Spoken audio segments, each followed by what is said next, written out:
Alright, so today I want to introduce you to the Enchi pied ball python. It's a pretty interesting combination of genes. You may have heard of the pied. The pied is a recessive gene where you need 2 copies of the pied for visual, and essentially what the pied does is it brings in big patches of white on the snake, and it's kind of interesting. You can actually breed 2 pieds together, and sometimes you get a high white pied with a lot of white, and sometimes you get a low white pied with just a little bit of white, and you can actually add genes to the pied to force the high white or the low white on the pieds. And the interesting thing about the Enchi, working it into the pied, you almost always get a really low white pied with just a little bit of white. And kind of the cool thing that I like about the Enchi pieds is you can add other genes to the mix and you get a really jumbled up pattern. It acts like a really crazy pattern enhancing combination, working other genes into the Enchi pied.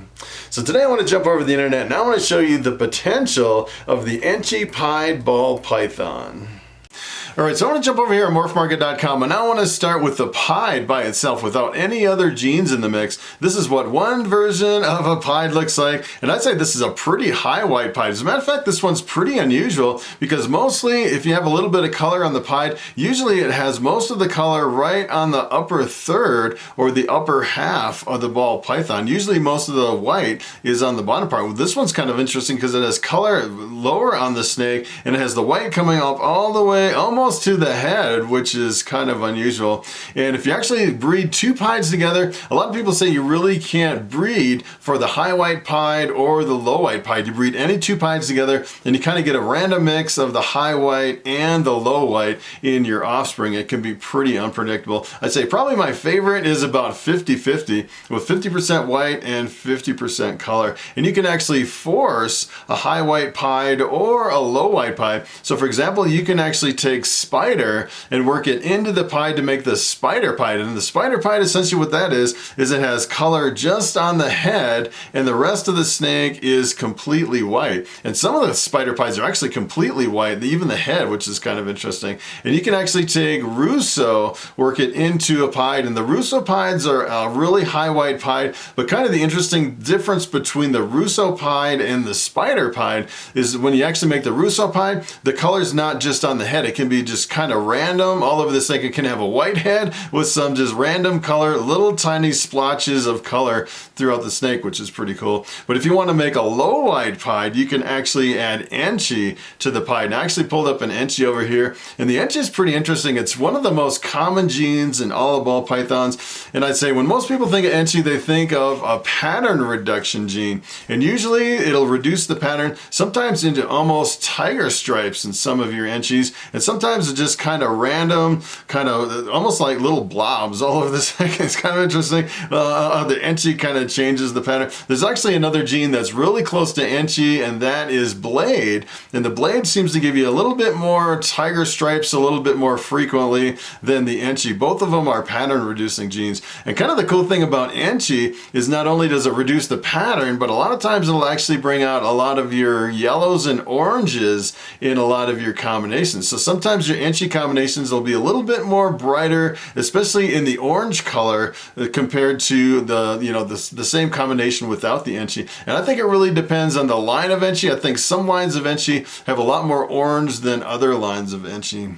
So if you actually take Enchi and you work it into a pied, this is what you get. You get an Enchi pied, and take a look at this crazy thing. Look at the pattern on this one. It's pretty amazing. And most of these Enchi pieds are all, they just have a little bit of white, just usually on the tail, on the lower part of the snake.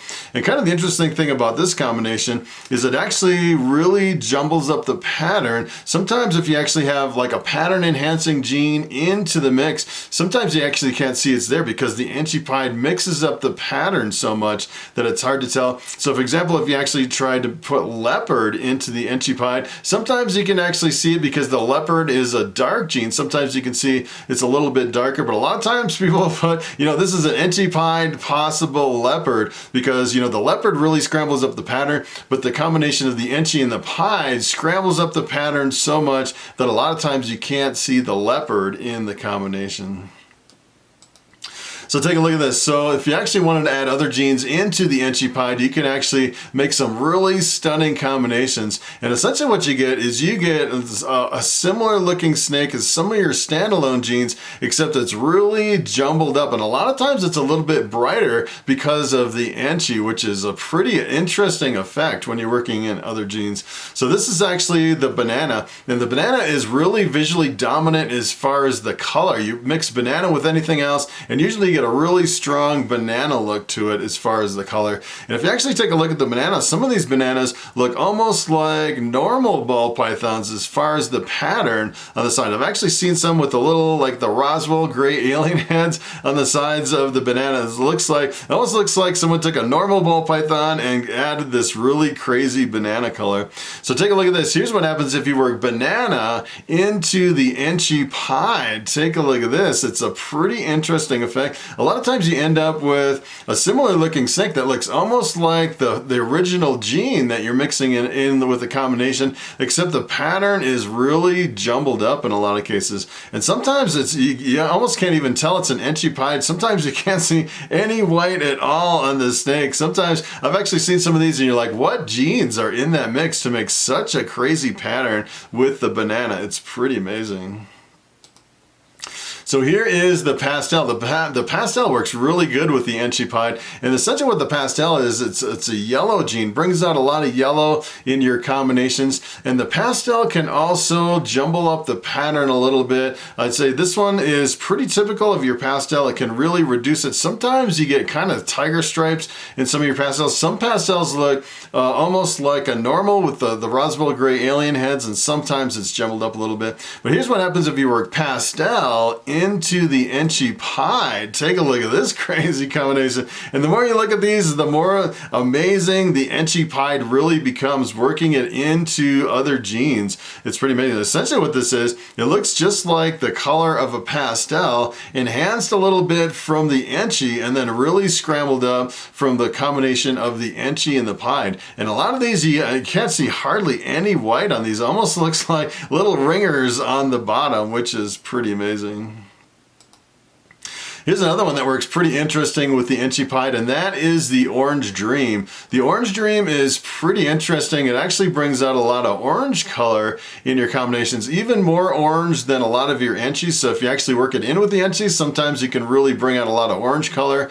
The Orange Dream also reduces the pattern. A lot of times you'll actually look at the Orange Dream and it'll almost look like Enchis in the mix because the Orange Dream really reduces the pattern. And kind of the interesting thing I found with some of the Orange Dreams, if you actually flip them over and look at the belly, a lot of times the Orange Dreams will have markers on the belly that look like Het Pied markers. The little tracks on either side of the belly. It almost looks like someone took a Sharpie and drew lines on either side of the belly on some of your Orange Dreams, which is pretty cool. So here's what happens if you take the Orange Dream and you work it into the Enchi Pied. Take a look at this crazy snake. And it's kind of interesting if you actually look at the combination between the Orange Dream and the Enchi working together to really break up the pattern. It really breaks it up into more of a cleaner pattern with more open space than you find on a lot of your Enchi Pied combinations. It's kind of interesting. You kind of get a feel for some of these genes. If you actually look at a whole bunch of the Orange Dream Enchi Pies, they all kind of have this look to them where it has like little circles and little kind of weird, interesting shapes on the snake where you can definitely tell that Orange Dream and Enchi is in this Pied. It's pretty amazing. And on this one, you can actually see there's a little bit of white right on the tail. Kind of the interesting thing is if you actually look at a lot of these, most of them have a little bit of white on the tail. Some of them have just a little bit of white. And if you want to completely eliminate all the white, one trick you can actually do is to use 2 copies of the Enchi. Use the Super Enchi Pied. I actually pulled one up over here. Take a look at this one. This is pretty crazy. And the more you look into these, the more amazing they really get. This is actually the Super Enchi Pastel Ghost Pied. So this has the 2 copies of the Enchi, which pretty much reduces all the white. Almost you can't even tell that it's a Pied. You see one little spot right down here from the Pied, just kind of a little leftover here. But you can definitely tell Pied's in there because it's reacting with the Super Enchi to give you this really crazy jumbled up pattern, which is pretty crazy. And then you have Pastel bringing out a lot of the yellow. and then you have Ghost, which really enhances it. Pretty amazing combination. I actually pulled up one more over here. Take a look at this. If you actually start with an Enchi Pied and you work in Spider, this is what happens when you actually work in Spider. This is what you get. You get a Bumblebee Pied. Well, essentially what happens is the Spider overwhelms the Enchi Pied and brings all the color to the head. Speaking of visual dominance, sometimes you can actually start working on the Enchi Pieds, accidentally put Spider in the mix, and the Spider definitely dominates the visual effect of the Enchi Pied. All right, so it is time for the question of the day. And Michael Ross asks, would you suggest getting a male or a female banana? And that is a very good question. So when it comes to bananas, it can be a little bit frustrating because it's actually a sex-linked genes. You actually have male makers and female makers. For example, I actually have a male banana in my collection, and every time I breed that banana to something, all the banana offspring come out as all males. I don't get any females, which is kind of the frustrating part of the project. Although kind of on the flip side, if you actually have a male maker, you can breed it through your collection really fast. You can breed it to multiple snakes, and you can actually put a lot of genes into your banana projects really quick, because the males only take about a year to mature versus the females, it takes about 3 years.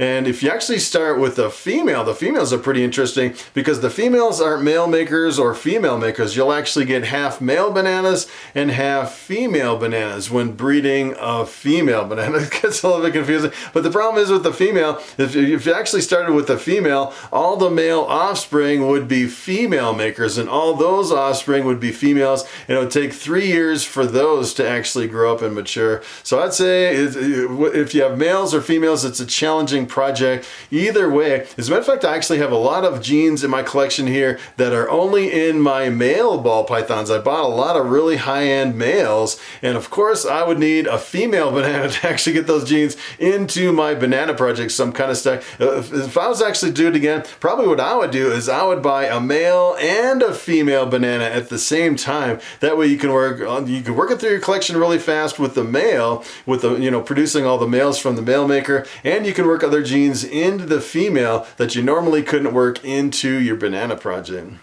So that is pretty much it. Thanks for watching, and I will see you in the next video.